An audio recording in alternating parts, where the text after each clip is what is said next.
അപ്പോൾ ഇനി നമുക്ക് കാണുന്നത് പി എ സി ആണ്. എ സി പവർ എത്ര എന്നുള്ള കാൽക്കുലേഷൻ ആണ് നമ്മൾ അടുത്ത് കാണുന്നത്. അപ്പോൾ ഇത് നമ്മൾ ശ്രദ്ധിക്കേണ്ട ഒരു കാര്യം എന്താണെന്ന് വെച്ചാൽ, C whenever you say PAC, same equation I square into R.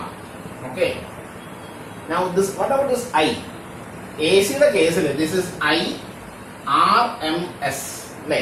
RMS root mean square കറണ്ടാണ് നമ്മൾ എടുക്കാനായിട്ട്. Because when you study AC circuits അല്ലേ, AC സർക്യൂട്ട് നമ്മൾ എപ്പോഴും RMS വാല്യൂ ആണ് എടുക്കുക. Multiplied by the resistance. Now what about the resistance? നമ്മുടെ diodes ഈ rectifier സർക്യൂട്ടിലെ when you take this AC part, you will have to take it as RF plus RL. Take it as RF plus RL. കാരണം എന്താ വെച്ചാൽ നമ്മൾ DC നമ്മൾ RL വഴി മാത്രമേ പുറത്തേക്ക് എടുക്കുന്നുള്ളൂ. So you need to care about only about that. അവിടെ ഡ്രോപ്പ് നമ്മൾ എടുത്താൽ മതി. പക്ഷെ AC അങ്ങനെയല്ല, നമ്മൾ ഡയോഡിന്റെ ഫോർവേഡ് റെസിസ്റ്റൻസ് നമ്മൾ എടുക്കണം, ലോഡ് റെസിസ്റ്റൻസ് നമ്മൾ എടുക്കണം. ഓക്കെ, അപ്പൊ നമ്മുടെ പണി എന്താ വെച്ചാൽ we have to find IRMS. Okay.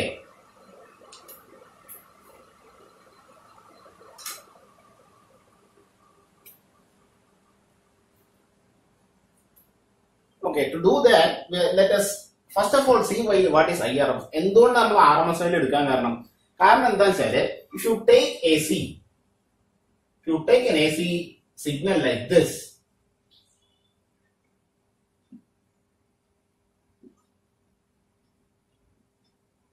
let us maximize V0. ഇവിടെ നമുക്കൊരു പ്രശ്നമുള്ള എന്താ വെച്ചാല്, ഇത് ഇവിടെ നമ്മൾ നേരത്തെ കണ്ട പോലെ തന്നെ കറണ്ട് മാറിക്കൊണ്ടിരിക്കുന്നുണ്ട്. So it is natural to think that we need the average value. പക്ഷെ ആവറേജ് എടുക്കുമ്പോൾ ഒരു പ്രശ്നമുള്ള എന്താന്ന് നോക്കിയേ, ഇത് പോസിറ്റീവ് ഹാഫും ഇത് നെഗറ്റീവ് ഹാഫും. അപ്പൊ ആവറേജ് എടുക്കുമ്പോൾ നമ്മൾ എല്ലാ വാല്യൂസും എടുത്ത ശേഷം ആഡ് ചെയ്യുമ്പോൾ എന്ത് സംഭവിക്കും, this will have a positive value, this will have a negative value, both are symmetrical. അപ്പൊ എന്ത് സംഭവിക്കും, രണ്ടും ക്യാൻസൽ ആയിരിക്കും. അപ്പൊ നമുക്ക് മീൻ വാല്യൂ 0 ആണെന്നുള്ളൊരു ആൻസർ കിട്ടും. നമുക്ക് അതല്ലേ വേണ്ടത്. Okay, that's fine, but that's not what we want. It's not the actual case also. കാരണം സർക്യൂട്ടിൽ കറണ്ട് ഇല്ലാത്തൊരു അവസ്ഥയില്ല. അപ്പൊ നമുക്ക് എന്താ വേണ്ടത്, മീൻ വാല്യൂ കിട്ടുക, ഒരു ആവറേജ് മെഷർ കിട്ടുകയും വേണം. പക്ഷെ എന്തുണ്ടാവാനും പാടില്ല, 0 ആകാനും പാടില്ല. 0 ആണെങ്കിൽ okay, if it truly 0, okay, that's fine. പക്ഷെ ഇവിടെ അങ്ങനെയല്ല, കറണ്ട് ഒഴുകുന്നുണ്ട്. അപ്പൊ നമ്മൾ എന്ത് ചെയ്യും, ഈ മീൻ കണ്ടുപിടിക്കുമ്പോൾ നമുക്കുള്ള പ്രശ്നം എന്താ, നെഗറ്റീവ് വാല്യൂ വരുന്നു എന്നുള്ള പ്രശ്നം. അപ്പൊ നമ്മൾ ആദ്യം എന്ത് ചെയ്യും, ഈ കിട്ടിയ വാല്യൂസിനൊക്കെ സ്ക്വയർ ചെയ്യും. Okay, then you find the mean. So you have mean square value. അപ്പൊ അതിന്റെ റൂട്ട് എടുത്തു കഴിയുമ്പോൾ നമുക്ക് എന്ത് കിട്ടും, റൂട്ട് മീൻ സ്ക്വയർ കിട്ടും. That is also A measure of the average value. Okay, അതുകൊണ്ടാണ് നമ്മൾ AC നമ്മൾ എന്തെടുക്കുന്നത്, RMS വാല്യൂ എടുക്കുന്നത്. Because there are negative values also and there is a very good chance that when you take a usual average you will get 0. അപ്പൊ അങ്ങനെ 0 കിട്ടാതിരിക്കാൻ വേണ്ടിയിട്ട് നമ്മൾ എന്ത് ചെയ്യുന്നു, റൂട്ട് മീൻ സ്ക്വയർ വാല്യൂ എടുക്കുന്നു. അപ്പൊ നമുക്ക് ഇനി അടുത്ത് കണ്ടുപിടിക്കേണ്ടത് what is IRMS. അപ്പൊ അത് നമ്മൾ ഇപ്പൊ ഡെഫിനേഷൻ പോലെ തന്നെ. Now let us do one thing. Let us call this as small letter I.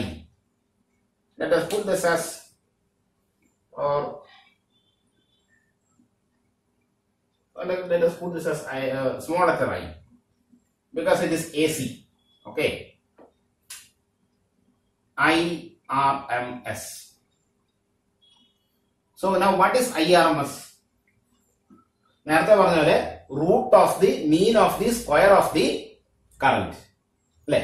അപ്പൊ നമ്മൾ നേരത്തെ ചെയ്ത പോലെ തന്നെ integral I square dt divided by integral dt.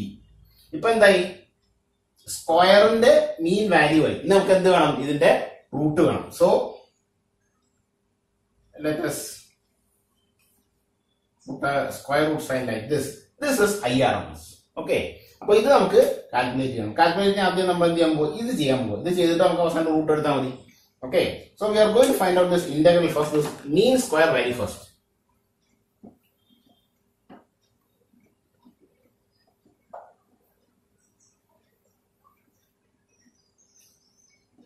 Okay, so integral I square dt divided by integral dt. Okay, now we have the value I is equal to let's say I0 sin omega t, just like your voltage value. This is an AC value, it is changing all the time കാരണം sin omega t വരുന്നുണ്ട്. അപ്പോൾ ഇത് ഏതൊരു മാർക്കിട്ടിരിക്കുന്ന ഒരു value ആണ്. So we will substitute it there. So this is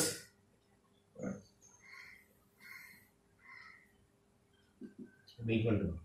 So, right.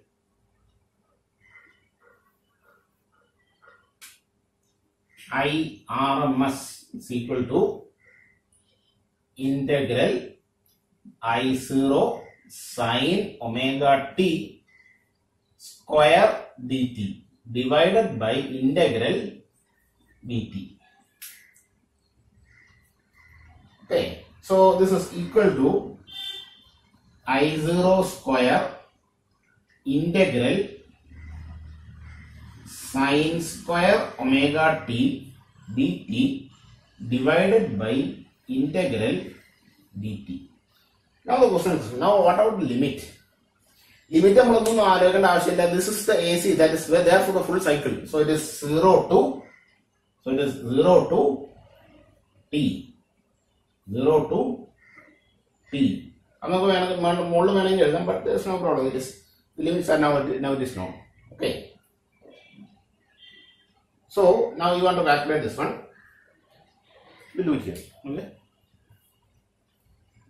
So it is I0 square integral 0 to t sin square omega t dt divided by just t. dt negative t leave it as capital T minus 0, that is t. So it is t.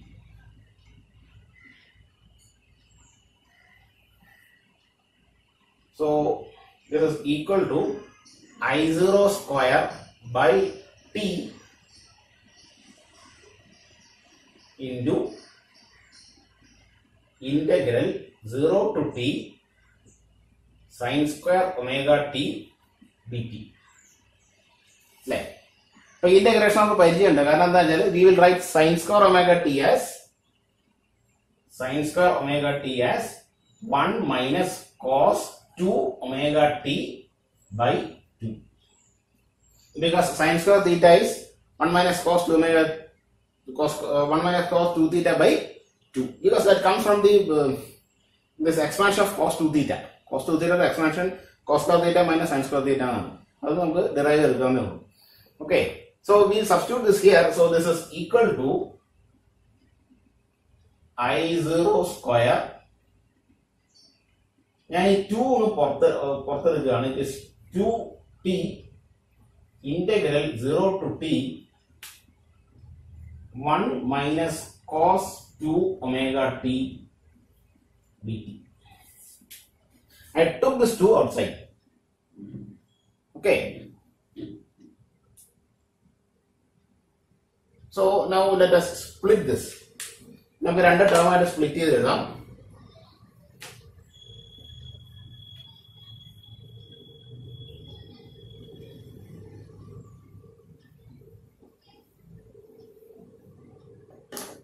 So it is it's actually I cannot say this. This is square actually. It is square because it is rooted it like this. IRMS square. Like square is equal to I0 square by 2t integral dt to the limit 0 to t minus I0 square by 2t integral 0 to t cos 2 omega t dt.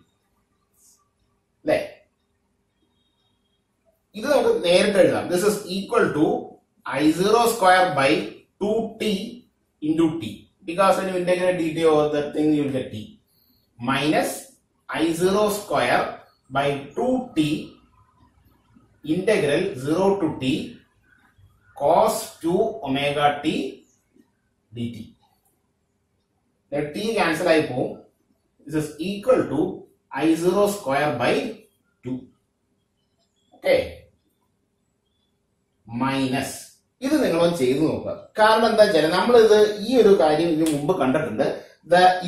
of a cosine or a sine term over a complete cycle is actually 0. Okay, then you put this, to do this calculation, you put omega is equal to 2 pi by capital T. എന്നിട്ട് ഇത് അകത്ത് substitute ചെയ്യുമ്പോൾ you will actually get cos 4 pi minus cos 0 എന്നാണ് വരാൻ പോകുന്നത്. I'm sorry, sine, this is integral of cosine, so it is sin 4 pi minus sin 0, both are zeros. Okay, so you'll get straight, you'll get 0. അത് ചെയ്ത് നോക്കാൻ കിട്ടുന്നില്ലെങ്കിൽ പറയാം. Anyway, this term is going to reduce to 0. Okay, so this is minus 0. Okay. അപ്പോൾ നമുക്ക് എന്താ കിട്ടി നോക്കി, this IRMS square is actually I0 square by 2. So what is IRMS? So we take the square root. You take the square root.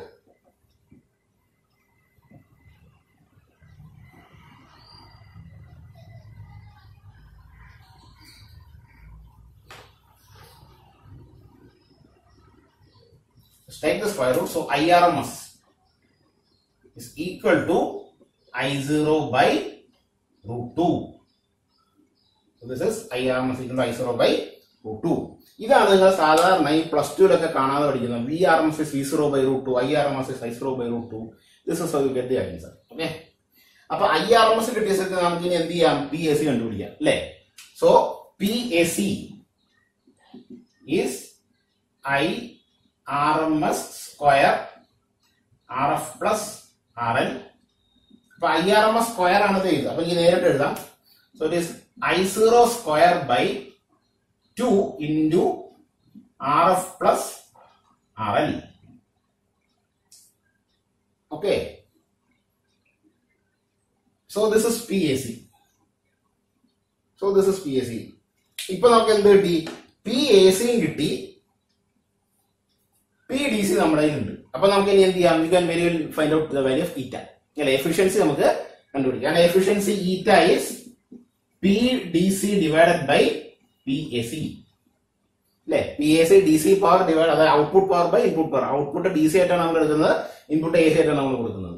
Okay, so this is equal to PDC നമുക്കറിയാം, എന്താ ഇവിടെ കിടപ്പുണ്ട്, it is 2IM by pi square into RL അല്ലെ, divided by PAC. ഇപ്പൊ തന്നെ നമുക്ക് കിട്ടിയത് I0 square by 2 into RF plus RL അല്ലെ, RF plus RL. നമ്മുടെ ചെറിയൊരു പ്രശ്നം, let me just put this as to I0 by pi, കാരണം IM അല്ല, it was I0. Okay, വേറെ ഒന്നല്ല, I0 sin omega t ആയിരുന്നു. ഞാൻ IM ന് വരും I0 എന്ന് എഴുതി, എത്രയേ ഉള്ളൂ വേറെ, because the both are the same. Okay, this I0 വേറെ ഒന്നുമല്ല, ഇത് കാണിക്കുന്നത് വേറെ ഒന്നല്ല, you have this current I equal to I0 sin omega t. ഞാൻ എടുത്ത ഈ നൊട്ടേഷനിൽ IM എന്ന് എടുത്തത് it is IM sin omega t, maximum value of current. അത്ര നൊട്ടേഷൻ ചെറിയൊരു പക്ഷേ പറ്റിയതാണ്. I0 ആകാം, IM ആകാം, എന്തായാലും രണ്ട് ഇവിടെ രണ്ടും നമ്മൾ ഒരുപോലെ ഉപയോഗിക്കണം, കാരണം രണ്ട് വെട്ടി പോണതാണ്. Okay, so now let's just check what all will cancel off. ഇതിൽ ആരൊക്കെ പോകും നോക്കിയേ, I0 സ്ക്വയർ ഇവിടെ കിടപ്പുണ്ട്, I0 സ്ക്വയർ കിടപ്പുണ്ട്, ഇവൻ എന്തായാലും പോകും. ഈ ബാക്കി എന്തൊക്കെ നിൽക്കുന്നുണ്ട്, 2 സ്ക്വയർ is 4, പൈ സ്ക്വയർ താഴെ കിടപ്പുണ്ട്, ഒരു 1/2 കിടപ്പുണ്ട്, അത് മോളി വരും, മോളി വരുമ്പോൾ അത് 8 ആവും അല്ലെ. അപ്പൊ ബാക്കി എന്തുണ്ട് നോക്കിയേ, when you solve this algebraic term, what is remaining?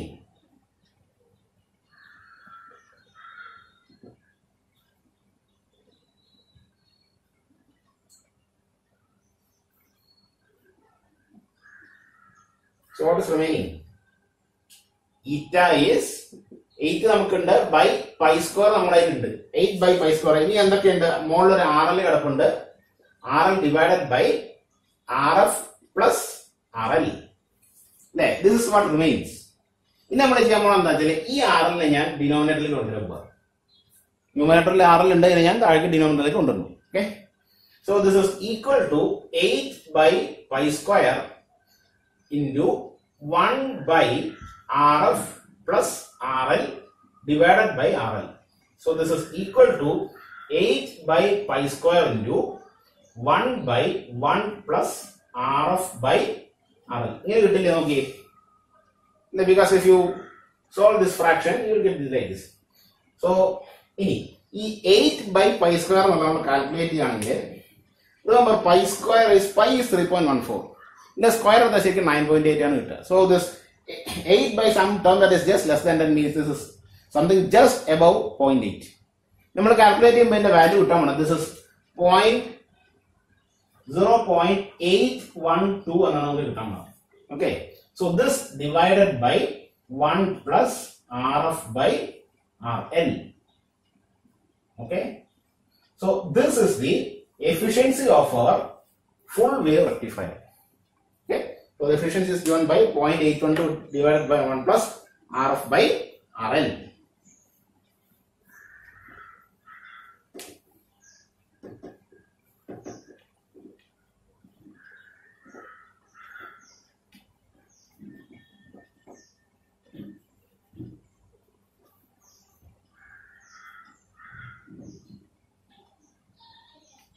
Okay, so this is for a practical diode. Okay, for a practical diode, this much is the efficiency. What is the maximum efficiency possible? ഏറ്റവും കൂടുതൽ efficiency എത്രയായിരിക്കും ചോദിച്ചു കഴിഞ്ഞാൽ then let us just take eta equal to 0.812 divided by 1 plus RF by RL. Okay, so this is the actual relation. Now you take an ideal diode.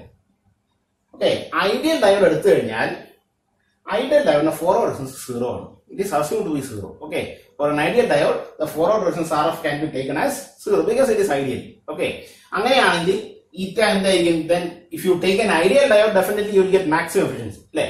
അപ്പോൾ so eta maximum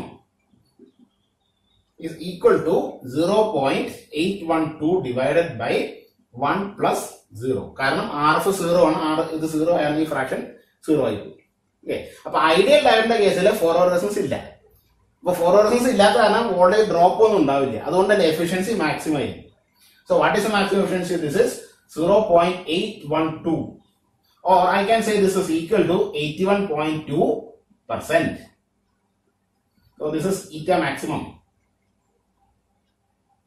Eta maximum is 81.2%. അതായത് ഏറ്റവും നല്ല diode എടുത്തു കഴിഞ്ഞാൽ, ideal ഡയോഡിനോട് ഏറ്റവും അടുത്ത് കിടക്കുന്ന നല്ല ഡയോഡ് എടുത്തു കഴിഞ്ഞാൽ the maximum efficiency that you are going to get is 81.2%. അപ്പൊ നമ്മൾ 100 വാട്ട് അങ്ങോട്ട് കൊടുത്തു കഴിഞ്ഞാൽ 81 ചില്ലൻ വാട്ട് തിരിച്ചു. That is not a bad thing.